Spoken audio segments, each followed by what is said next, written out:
platform untuk menyampaikan awalnya adalah platform untuk satu sama orang saling berinteraksi secara akrab, mencari orang yang kenal. Tapi lama-lama adalah mencari teman baru. Lama-lama bukan sekedar untuk kangen-kangen, halo-haloan, berkenalan, tapi juga untuk berjualan komersial. Ya, jadi kita tahu banyak sekali iklan-iklan yang di media sosial kita terus menerus ya, dan kita sudah kenal sekarang yang namanya algoritma ya. Nah, kita membuka satu jenis iklan, maka jenis-jenis iklan yang itu akan masuk ke dalam medsos kita. Dan sebenarnya yang juga penting dari medsos kita, nampaknya kalau di Indonesia sekitar dua pemilu yang lalu, dua pemilu terakhir itu media sosial efektif sekali untuk menjadi media public opinion, menentukan opini publik yang merujuk kepada pilihan politik. Ini jadi tempat kampanye yang sangat efektif, media menyampaikan pendapat.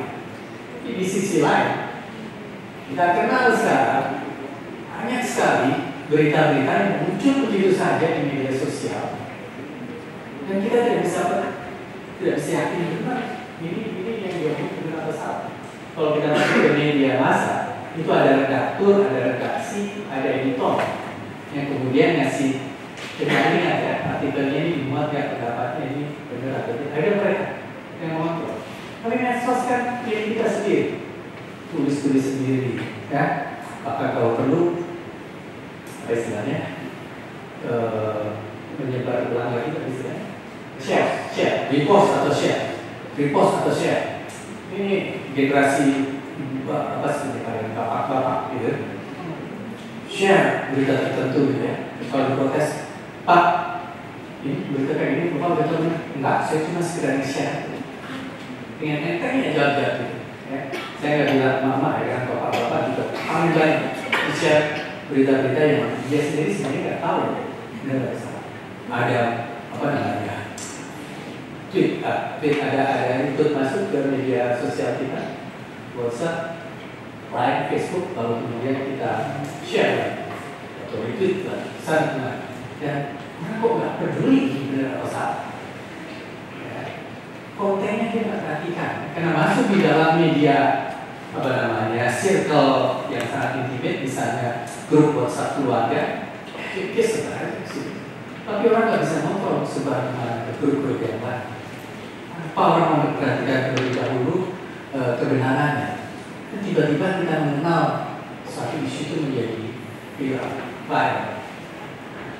Dan kita sekarang belajar bahwa yang namanya kebenaran itu seringkali bukan sesuatu yang benar atau salah dalam konteks akademik, tetapi yang viral itu yang benar dan diyakini bahwa itu eksis, bahwa itu benarnya. Kita hidup di dalam dunia yang penting viral, baik. Karena kalau kita punya media sosial viral, penggemarnya banyak, followersnya banyak, kapitalisasi aja dari dulu ya. Viral.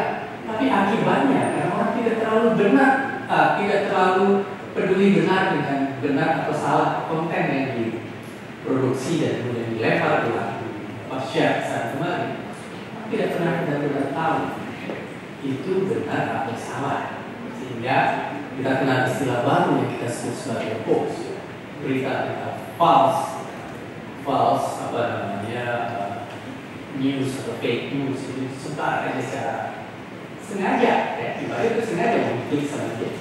Tapi dia memang tidak terlalu peduli apakah itu benar atau salah. Kalau sudah banyak orang yang bareng ini, kayaknya saya merasa harus menyebarkan juga. Karena kalau enggak, saya bukan bagian dari grup yang mengikuti zaman. Sebar-sebarkan itu. Makin lama ini makin menjadi semacam norma bahwa ini benar, ya. Prabowo itu begini, Jokowi itu dengan Cina ini begini.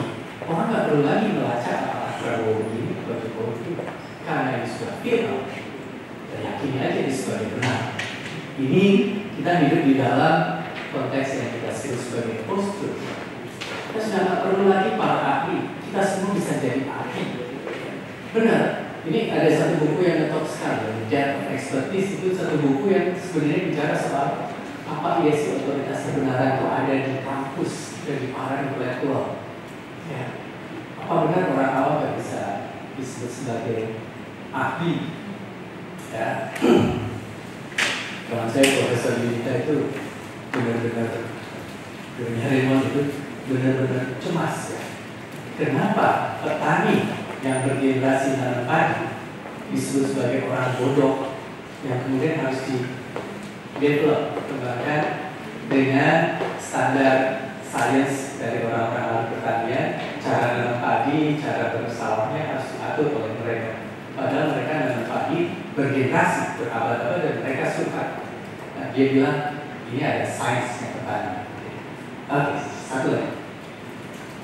Oke, nah saya mau sampaikan bahwa persoalan masa kini berbasis di media berbasis internet ada kebebasan berpendapat satu sisi, di sisi lain ada kan ada negara dan pasar yang membuat sensor. Ada seseorang yang memasang iklan beneran, ada iklan yang pakai tanda petik satu, mungkin iklan separuh-separuh ada misleading, ada iklan-iklanan yang penting ada kliknya makin banyak dan kemudian orang mungkin bisa dalam tanda petik beli produk kita dan nanti nggak tahu mau dipakai, yang penting sudah masuk uang. Ini akan terkait dengan fraud, penipuan, indoor dan sebagainya. Itu yang kita alami dalam kehidupan sekarang. Saya kalau mau beli online masih mikir-mikir kalau generasi anak-anak ini teman-teman sekarang ini ya e-commerce sekarang. Nah, ini yang sebenarnya saya lebih ingin diskusikan dengan teman-teman. Kalau kita mengekspresikan sesuatu di ruang publik yang konkret, itu apa saja batasannya? Lalu di ruang publik yang public space bermasalah, itu seperti apa? Kita sekarang dibatasi dengan, bukan dibatasi, fasilitasi saja, UU ITE yang mengatakan bahwa kalau kalian begini di media sosial atau di akses internet, itu kalian akan melanggar aturan-aturan tertentu. Dan aturan-aturan tersebut nampaknya ada beberapa, ada 9 pasal di dalam UU ITE itu yang kemudian dianggap nantinya akan mengurangi kebebasan kita di dalam berekspresi di media massa, media sosial dalam hal ini. Misalnya ada sensor, ya, ada menghukum korban kekerasan berbasis gender. Mohon maaf ya, ini yang terjadi sekarang. Ada, mohon maaf sekali kasusnya karena tapi saya ada kegiatan asusila. Terus kemudian dicek di bagian komentar-komentar, bajunya begitu sih, lagi malam-malam perempuan jalan sendiri, ya. Itu terjadi. Itu ada judgment di sini, ada judgment terhadap pencemaran nama baik, mengkritik pemerintah, mengkritik negara, mengkritik person, represi minoritas agama. Teman-teman saksikan di dalam banyak sekali. Mempidana orang yang mau melapor polisi, orang mau melapor besoknya dituntut ulangan. Lalu kerugian juga memperberat hukuman pidana, hoax termasuk muatan yang dilarang. Yang lebih utama lagi peran pemerintah lebih diutamakan dari pengadilan. Banyak diselesaikan dengan keputusan politik atau kegiatan politik ketimbang hukum. Lalu penahanan di saat penyidikan. Yang penting dilaporkan polisi dulu biar ditahan, bukan nggak masalah nanti biasa pengadilan itu pengadilan dibebaskan nggak masalah. Yang penting sudah ditahan. Ini dampak konon ya yang saya kutip dari beberapa sumber yang lucu. Apa sih plus minus dari UITE? Oke, saya lagi terlalu banyak ngomong ya. Saya serahkan waktu balik kepada Mbak Sis ya. Terima kasih. Terima kasih sekali lagi. Sebelumnya saya sangat menikmati pemaparan Bapak ya Pak ya. Tapi sayang sekali waktunya terbatas Pak. Mohon maaf. Baiklah adik-adik sekalian, dari pemaparan yang begitu menarik, saya merasa saya seperti ikut kuliah umum lagi, mendengarkan perspektif lain yang lebih luas lagi. Ada beberapa poin yang saya catat. Yang pertama yaitu adanya aspek kultur atau budaya yang berkorelasi dengan atau berpengaruh pada kebebasan berpendapat dan berekspresi. Kemudian jaminan konstitusi kebebasan berpendapat berekspresi ini di pasal 28E. Kemudian ada fenomena ruang publik dan public space, yaitu sphere dari Habermas ya tadi ya Pak ya, yang membentuk public opinion, dan ada beberapa fenomena persoalan media sosial berbasis internet, dan menjadi highlight yang menarik untuk diskusikan yaitu 9 pasal Undang-Undang ITE yang berdampak pada pengurangan kebebasan berpendapat dan berekspresi. Adik-adik sekalian, saya yakin kalian sudah sangat tidak sabar untuk melontarkan pertanyaan. Namun kita akan beralih ke narasumber yang ketiga yang tidak kalah menarik, dan beliau juga masih alumni Festival UI, yaitu Ibu Kurnia Sarinavita Dewi MSI yang sering dipanggil dengan Ibu UPI. Pendidikan terakhir beliau adalah Master of Science Graduate Program on American Studies University of Indonesia. Boleh tepuk tangannya dong. Jadi saat ini Ibu Upik selain sebagai koordinator of public relations di Komnas HAM, beliau merupakan senior human rights educator. Jadi beliau terbiasa memberikan penyuluhan terkait isu HAM, termasuk hak atas kebebasan berpendapat dan berekspresi. Tanpa berlama-lama kami persilakan kepada Mbak Upik. Waktunya 15 menit, silakan Bu. Ya, terima kasih Mbak Siska, Mbak Aji dan Mbak Santi. Saya akan mengenalkan nama saya dengan mengenalkan diri saya. Nomor pokok mahasiswa saya 0993080117B. Masih apa? Artinya saya tidak pernah titik absen ya. Aji, di sini suka ada titik pasti ya Pak ya. Gitu. Jadi saya ini satu jurusan sama Mbak Fadia ya. Jadi Bu Astra itu teman kuliah saya. Tapi dia rajin, jadi dia jadi dokter, saya enggak. Nah, itu bedanya di situ. Dan kita juga mau lihat nih bedanya, apa bedanya profesor dan non profesor. Kalau profesor tuh nggak bawa contekan, ya kan? Nggak ada, Prof Aji nggak bawa apa-apa. Tapi lihat saya sama Mbak Santi bawa contekan. Itulah bedanya karena non profesor dan profesor. Jelas gitu ya. Oke teman-teman, karena yang diuntungkan untuk menjadi pembicara terakhir itu saya tidak perlu panjang lebar, nggak perlu 15 menit, mungkin 3 menit gitu ya Mbak Siska, karena sudah banyak yang dibahas oleh Mbak Santi dan Prof Aji. Saya hanya akan membahas 3 poin saja, kurang lebih misalnya apakah memang kebebasan berekspresi dan berpendapat itu bisa dibatasi, gitu kan. Lalu yang kedua, apa yang sudah Komnas HAM lakukan terkait kajian-kajian kebebasan berpendapat dan berekspresi. Itu ada 2 ya. Oke. Saya sebenarnya duduk, tapi karena yang 2 yang lain berdiri kan saya pakai ya. Saya juga orang Jawa soalnya Prof, jadi saya agak-agak harus berdiri gitu ya. Ini saya akan skip karena tadi juga.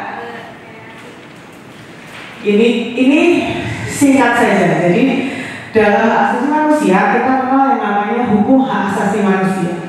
Kita semua di sini sebagai pemangku hak. Anda semua warga negara itu pemangku hak. Kewajiban kita terkait hak asasi manusia itu apa? Kita tuh wajibnya cuma menghormati. Anda nggak punya kewajiban untuk memenuhi. Siapa sih anak kos gitu loh, ya kan? Nggak punya kewajiban untuk memenuhi. Yang punya itu state, negara punya kewajiban untuk menghormati, melindungi, dan memenuhi. Jadi kalau terkait dengan yang disampaikan oleh Prof Aji tadi, misalnya ada hoax, negara itu terkait dengan kewajibannya menghormati, melindungi, memenuhi hak terkait hoax apa? Ya dia harus misalnya menghormati kebebasan, misalnya orang kalau berpendapat kalau itu benar. Tapi kalau ada yang didoxing, pernah tahu ya doxing ya? Ada yang pernah mengalami didoxing? Diputus pacarnya terus didoxing ada? Nggak apa-apa aku, nggak dimarahin ya Prof ya? Nggak dimarahin. Diputus terus didoxing pacarnya, ada nggak?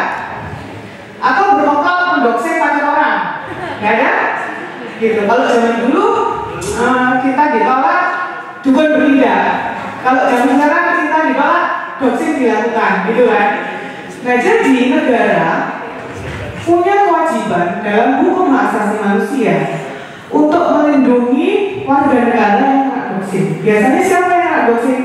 wartawan, terus pembela HAM. Sering sekali mereka mendapatkan doxing.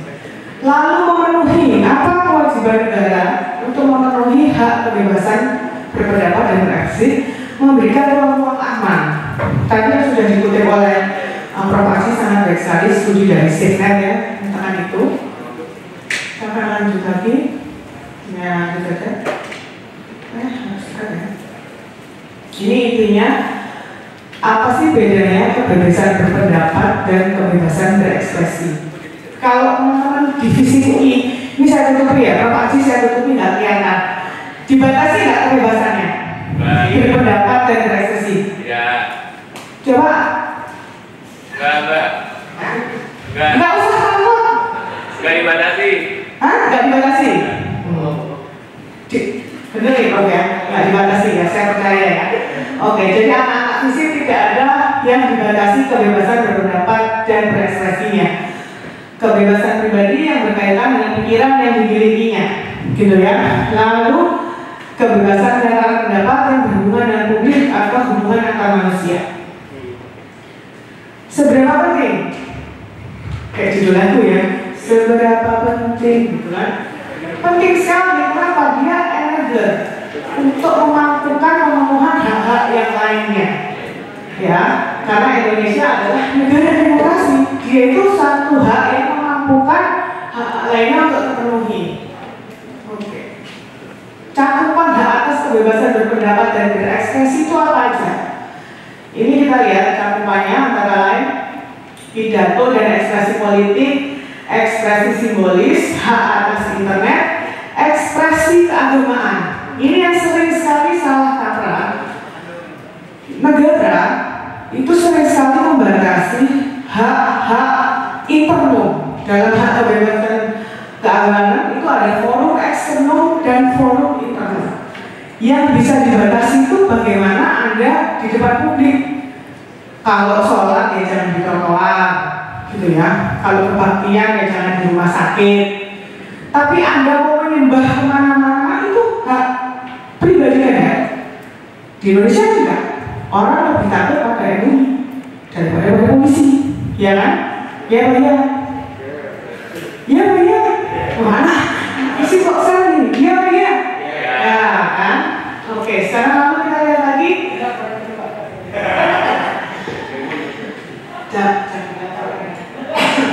Hak atas internet. Tadi sudah disampaikan oleh Prof. Aji bahwa hak atas internet ini juga dijamin. Kajian Komnas HAM atas UU ITE menyatakan bahwa kewenangan untuk mencabut layanan internet sebaiknya tidak berada pada state, tapi pada sebuah lembaga yang independen. Anda pernah tahu ada internet shutdown? Nggak ada ya, anak jaksa nggak ngalamin ya. Anak jaksa mah kuotanya full gitu, wifi-nya oke punya di Moktarian Building ya. Tapi di Papua itu pernah terjadi, internetnya dimatikan. Kenapa? Karena ada sorotan internasional terhadap kasus-kasus Papua, sehingga Indonesia itu di naming and shaming dalam UN meeting, kemudian dimatikan akses internet di Papua. Nggak bisa Anda lihat apa tadi? Bigo, WeChat, lalala itu ya. Saya nggak tahu, saya nggak tahu dari Mas Raymond. Saya sama sekali saya nggak tahu. Gitu kan? Nah, ini tidak bisa ada pada state, harus ada pada badan independen. Pemutusannya juga harus berdasarkan kajian, nggak bisa semena-mena karena kemauan politik negara saja. Lalu ini ada juga hak atas informasi publik, ekspresi seni, kebebasan pers, dan ini tadi kebebasan akademik ya yang sudah dibahas oleh Prof. Aji. Kita lanjut. Nah, bagaimana kondisi hak atas kebebasan berpendapat dan berekspresi saat ini di Indonesia? Coba saya minta satu orang aja menyatakan gimana itu kebebasan berekspresi dan berpendapat di Indonesia saat ini. Mas, jangan cepet-cepet ya, soalnya waktunya 15 menit dipotong ya, soalnya kalau dia ngomong. Bagi saya sekarang, menurut saya dibilang bebas juga enggak, tapi dibilang dilarang secara legal formal kalau ada UITE ya sih bakal terbatas kayak gitu sih ke saya. Jadi kalau Kalau saya mungkin karena masih muda ya, mahasiswa dengan teman-teman kayak gini. Saya Anda tidak muda. Lebih kayak ini sih, takut sama sanksi sosial mungkin anak-anak yang bisa kayak gitu sih. Jadi nggak bisa. Mas Angelo sosiologi ini sudah menggambarkan hasil riset se-Indonesia. Canggih ya, tepuk tangan buat Mas Angelo. Nih. Coba nanti kita akan sampai ke situ. Oke, Mas Angelo dapat hadiah karena sudah menyatakan pendapatnya. Terima kasih Mas Angelo. Boleh tepuk tangan buat Mas Angelo ya. Kita lihat ranking Indonesia di Freedom House. Freedom House itu lembaga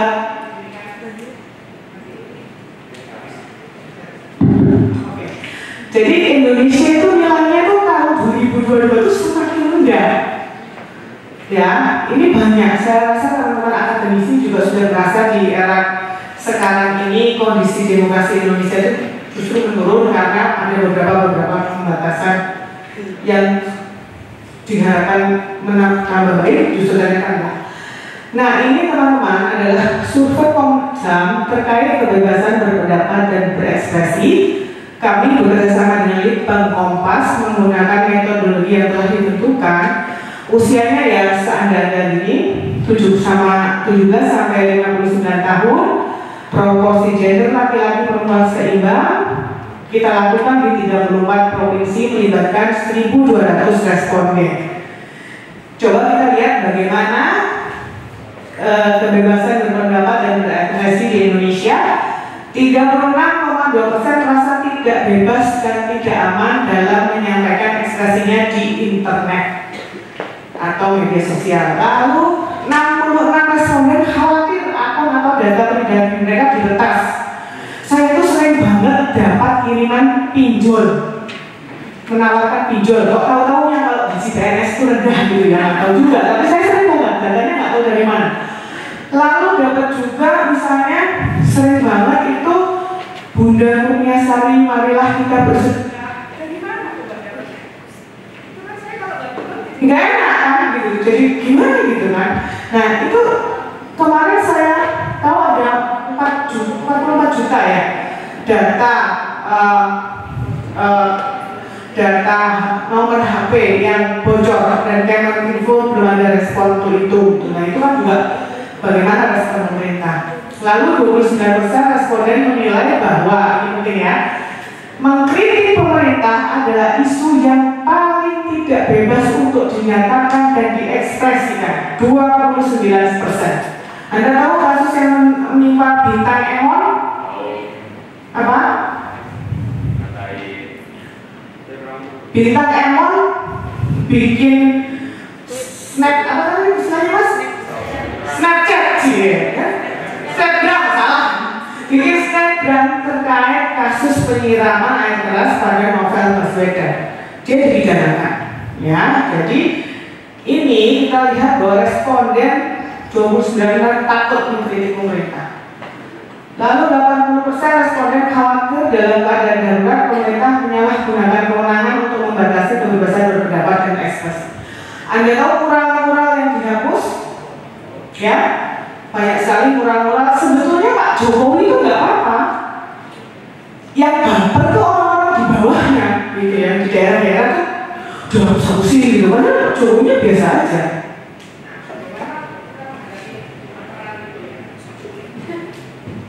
Juga menjadi salah satu tantangan kita. Oke, nah sekarang teman-teman, Komnas HAM itu menerima laporan apa saja. Jadi dari 2016 sampai 2020 kami menerima kurang lebih 180 pengaduan terkait pelanggaran hak atas kebebasan berpendapat dan berekspresi. Kami telah analisa dan konteks kasusnya demikian. Konteks kasusnya itu ekspresi politik, diskusi ilmiah, karya jurnalistik, kesaksian di pengadilan, kritik kebijakan, penyampaian pendapat di muka umum, dan penyebaran informasi. Siapa saja yang menjadi korbannya? Pertama adalah jurnalis, individu, akademisi, aktivis, mahasiswa. Mahasiswa ini kami pernah punya kasus mahasiswa USU, magang dia Pak. di Komnas HAM ya Pak dengan. Lalu kita di Komnas HAM ada diskusi-diskusi minoritas dan lain-lain. Ketika dia kembali setelah magang, dia kebetulan adalah anak pers kampus atau apa istilahnya ya, KM-nya itu menulis di buletinnya tentang LGBT. Dia dikeluarin oleh kemahasiswaannya itu. Nah itu kasusnya kemudian dilaporkan. Jadi memang kadang-kadang mahasiswanya sudah terbuka, tapi fakultasnya atau keorganisasian kemahasiswaannya justru belum. Itu yang ada dilaporkan ke kami. Tipologi tindakannya apa saja? Tipologinya kriminalisasi, Anda kemudian dipidanakan, dilaporkan ya. Pokoknya masuk penjara deh, mau prosesnya gimana menurut Prof. Ari tadi, ya dia salah atau nggak salah, orang kalau bisa di penjara biasanya takut ya. Lalu intimidasi, ancaman, hoax, serangan digital, kemudian penghalangan penyampaian pendapat, ujaran kebencian dan pembatasan akses data. Ini highlight kasus saya akan bahas, mungkin Anda semua sudah tahu ini. Mungkin ini yang terjadi di kampus ya. Teror dan ancaman kekerasan kepada panitia dan narasumber. Diskusi tentang pemecatan presiden di Fakultas Hukum Universitas Gadjah Mada. Ini juga dilaporkan ke kami.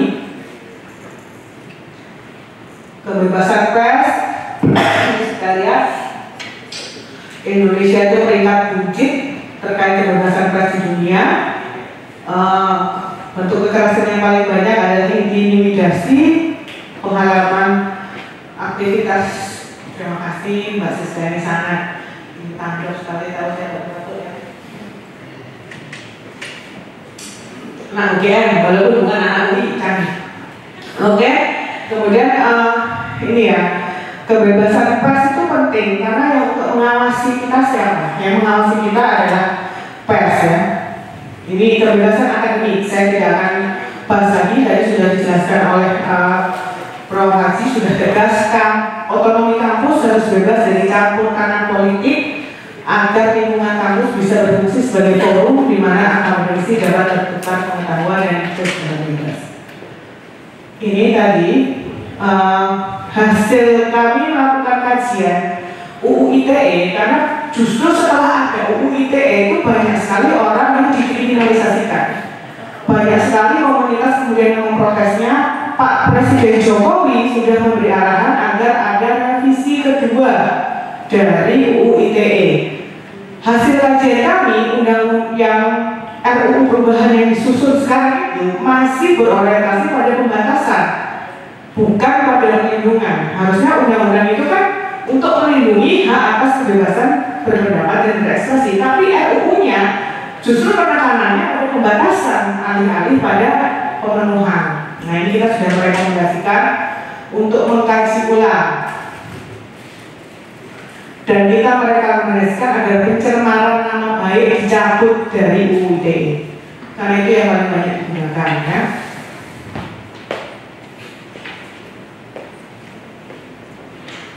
Ini tadi masih berapa menit Mbak Siska? Saya tanya, harusnya saya bisa tanya. Oke, saya minta tambah 2 menit lagi. Persyaratan pembatasan, nah ini tadi yang saya bilang, hak untuk kebebasan berpendapat dan berekspresi itu bukan hak yang tidak dapat dibatasi. Dalam hak asasi manusia ada 2 jenis hak. Satu, derogable right, hak yang bisa dibatasi. Yang kedua adalah non-derogable right, hak yang dalam keadaan apapun tidak bisa dibatasi. Misalnya apa? Hak untuk hidup, hak untuk berkeyakinan beragama tidak bisa dibatasi. Tapi kalau hak untuk berekspresi ini bisa dibatasi. Tapi pembatasannya gimana? Tidak boleh ngawur-ngawur. Pembatasannya itu kalau berdasarkan aturan internasional mengacu pada Siracusa Principle yang diturunkan dari Kovenan Internasional Hak Sipil dan Politik, dia ada tahap pengujiannya, legalitas, proporsionalitas, dan necesitas. Jadi dia hak pertama harus diatur berdasarkan hukum. Jadi nggak bisa misalnya Pemda Depok tiba-tiba dia bikin aturan tidak boleh di mall pakai baju Santa Claus. Sering nggak? Ya dia orang Depok asli? Ya, sering kan kami? Sering. Nah, kenapa ini nggak boleh? Harusnya ada aturan boleh hanya sabda gitu ya. Kemudian diperlukan dalam masyarakat demokratis. Lalu untuk melindungi ketertiban umum, kesehatan publik, ketika COVID dibatasi nggak ada pergi-pergi? Boleh nggak? Boleh. Boleh karena ditetapkan harusnya dengan peraturan secara undang-undang. Dia melindungi kesehatan publik untuk misalnya melindungi moral publik, keamanan publik. Tapi pembatasan itu tidak bisa dilakukan. Misalnya, Anda dibatasi haknya sampai kemudian esensi haknya itu sendiri nggak ada. Jadi ngapain itu? Untuk percuma untuk dilindungi kan? Gitu. Nah, kalau ngomong-ngomong ini kayaknya gampang ya, tapi tidak mudah untuk diterapkan atau diaplikasikan pada aparatur pemerintah ataupun polisi. Sehingga Komnas HAM menyusun apa yang dinamakan standar, norma, dan pengaturan yang kita ambil dari Deklarasi Umum Hak Asasi Manusia, Undang-Undang Hak Sipil. Untuk apa sih dibuat panduan? Supaya ketika misalnya pemerintah daerah, kementerian dan lembaga membuat kebijakan, dia punya acuan. Dia itu soalnya orang-orang pemerintah itu malas baca. Kalau baca personal betul-betul itu mereka malas. Jadi ini kita buat panduannya, penjelasannya, maknanya agar hak atas kebebasan berekspresi dan berpendapat itu bisa diterapkan dalam ranah kebijakan yang lebih praktis. Teman-teman bisa melihatnya di sini. Nah, ini adalah SMP yang sudah kita buat. Silahkan teman-teman untuk bisa mengajunya di sini. Cukup itu, dan kalau ada yang mau bikin skripsi tentang hak asasi manusia, silahkan datang ke perpustakaan kami, karena perpustakaan kami itu lengkap. Tidak semuanya bisa dijawab oleh Mbak Google, ya. Jadi saya percaya kalau ini tidak bumi-bumi saja. Saya akan menutup presentasi saya dengan pantun, boleh ya Pak Iwan? Kalau saya satu lain udah catat ya. Gerimis-gerimis naik motor. Gado-gado di kantor. Anak fisik nih hebat, kagak ada yang molor. Semuanya nanti akan basi politik yang kotor. Terima kasih.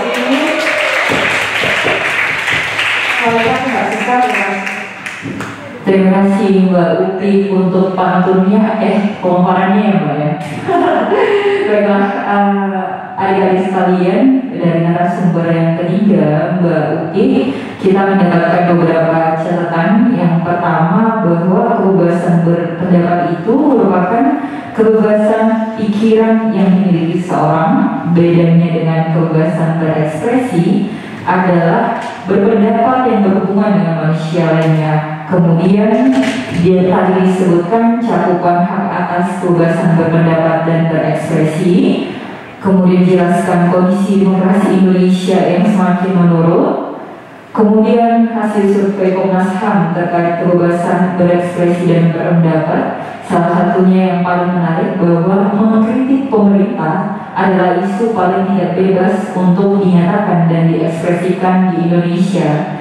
Kemudian ancaman yang ditangani Komnas HAM di tahun 2020 sampai 2021 beserta highlight kasusnya.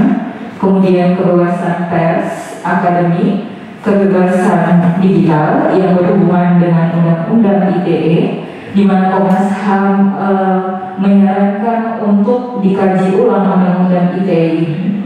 Kemudian persyaratan pembatasan hak berekspresi, kemudian kewenangan Komnas HAM dalam kebebasan berpendapat dan berekspresi yang dilakukan melalui standar, norma, dan pengaturan. Baiklah adik-adik sekalian, saya yakin bahwa kita semua sudah sangat tidak tahan